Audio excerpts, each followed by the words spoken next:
It's time for your next comedian. It is time for all of you to clap, to get really, really loud.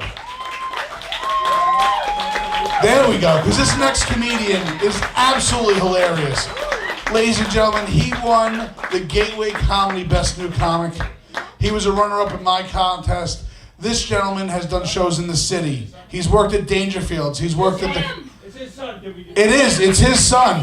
Ladies and gentlemen, put your hands together for Jim Tapatino.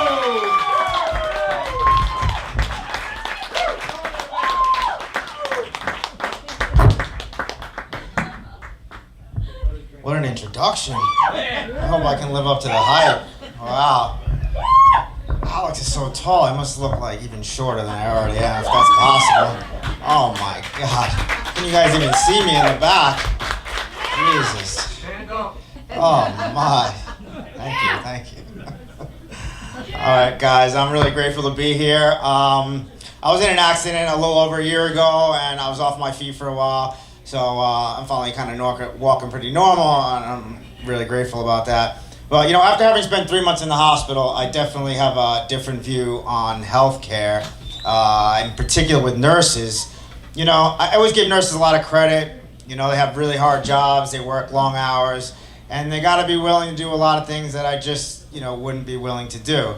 But, there's always two sides to a coin, because not all nurses are blonde hair with big tits that give you sponge baths and hand jobs all day.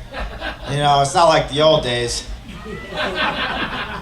And not all of them are women either. I found out.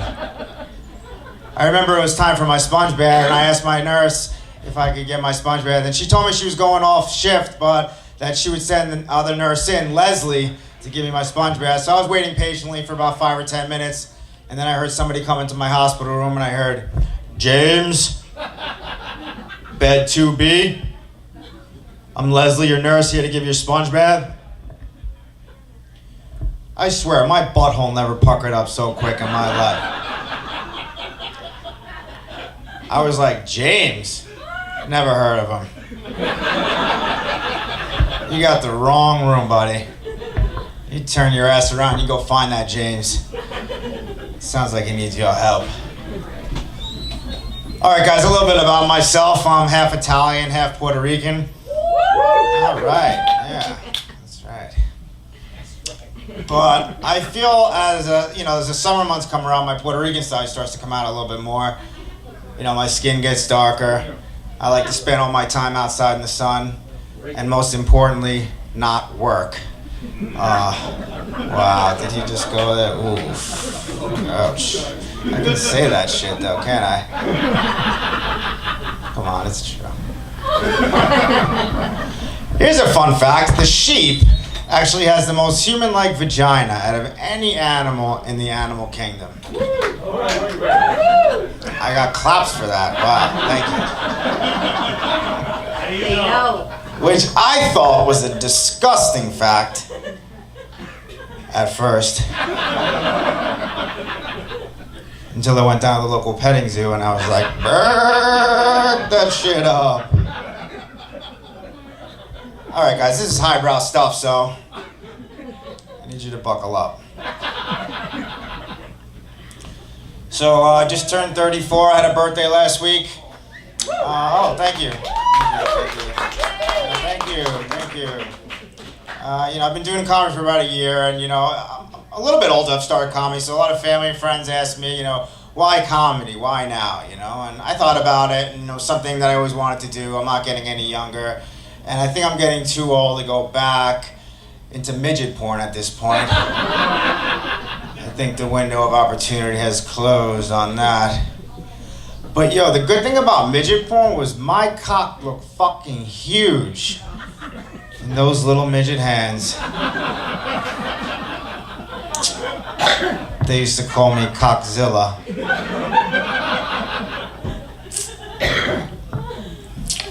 So I'm trying to get more spiritual. That's a segue, people. Write it down. Trying to get more spiritual. lot of people recommended guided meditations. I didn't really know how good I would be at them because I have a lot of trouble kind of calming my mind. But I figured I'd give it a shot, so I got my phone out, I went on YouTube, I got some headphones, and I laid down on my bed, and a soothing woman's voice came on, and she told me to quiet my breathing, and breathe in, breathe out, breathe in, breathe out, breathe in. I woke up like 8 hours later, I was like, I just fucking meditated the shit out of that. It really exceeded my expectations. All right, guys, transvaginal mesh, let's talk about it. Have you guys seen this commercial? Transvaginal mesh, bladder sling, pelvic sling. I had no idea this is such a problem. In fact, I didn't even know what transvaginal mesh was. I did find out it's something that goes into the uterus to protect against, I guess, bad childbirths or whatever it is that you're into down there. But I thought transvaginal mesh was like a permanent diaphragm, you know, for like the whore on the go, you know? Woman goes into the doctor's office and she's like, listen, doc, I'm gonna level with you here. I'm banging like 20, 30 guys a week. I don't got time to be prepping the diaphragm, putting the diaphragm in, taking it out, cleaning it. Just give me the fucking mesh. The joke is not hitting lately. I think more people should laugh at that joke. But then I thought that the people that are laughing at that joke are women that are like, transvaginal mesh, you say. I like where you're headed with this.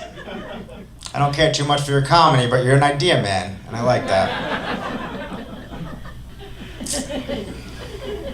All right. So a lot of people are ordering things directly from China, trying to save some money.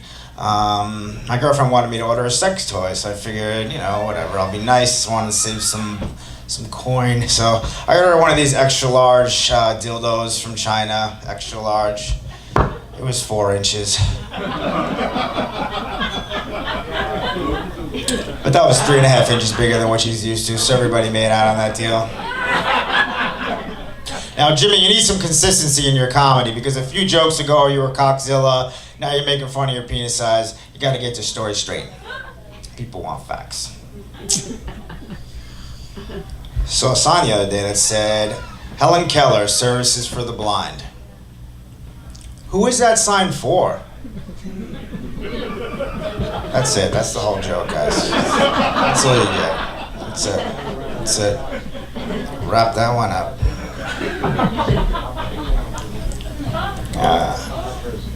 Been liking designer clothes. Really shocked at how expensive designer clothes are. You know, and I'm not talking like, you know, Calvin Klein, Kenneth Cole. I'm talking like Gucci and Ferragamo and Armani and stuff like that. I went into an Armani store and I took the shirt off the rack and I went into the dressing room. You know, the woman, whatever, took it and set me up with a dressing room. And, you know, as I'm putting the shirt on, I noticed that the price tag was $600 for a shirt. And I was like, all right, you know, whatever, I'll just try it on, see how it looks. So, you know, I was done with the shirt, I walked out, and I just threw it at the woman, you know. And she was like, she insisted that I buy it, you know, just because like there was a few cum stains up by the top and on the backside. And I was like, listen, sweetheart, if I'm gonna take off my clothes and drape something over my body that costs $600, I gotta be sure it's gonna be able to take a few loads to the face. And frankly, it didn't live up to the task. So you can just go put that shit back on a rack. All right. So I'm a recovered addict. It's actually 15 months today. It's good stuff. All right, thank you. I wasn't very good at anything when I did drugs, but I always thought what I would have been good at in terms of a career path.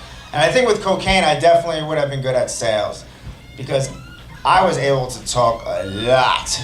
I was able to stay up real long hours, and I was able to sell just about anything. In fact, I sold everything.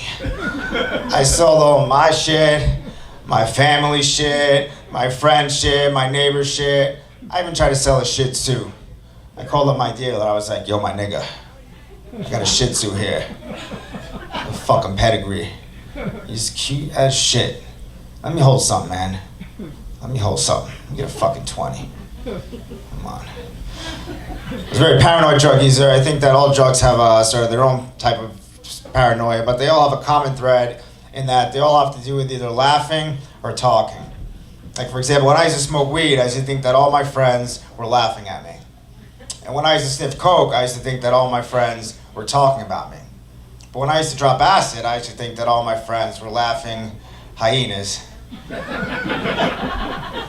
I used to smoke crack, I used to think that all my friends were... All right, let's be honest. At that point, I didn't have any friends.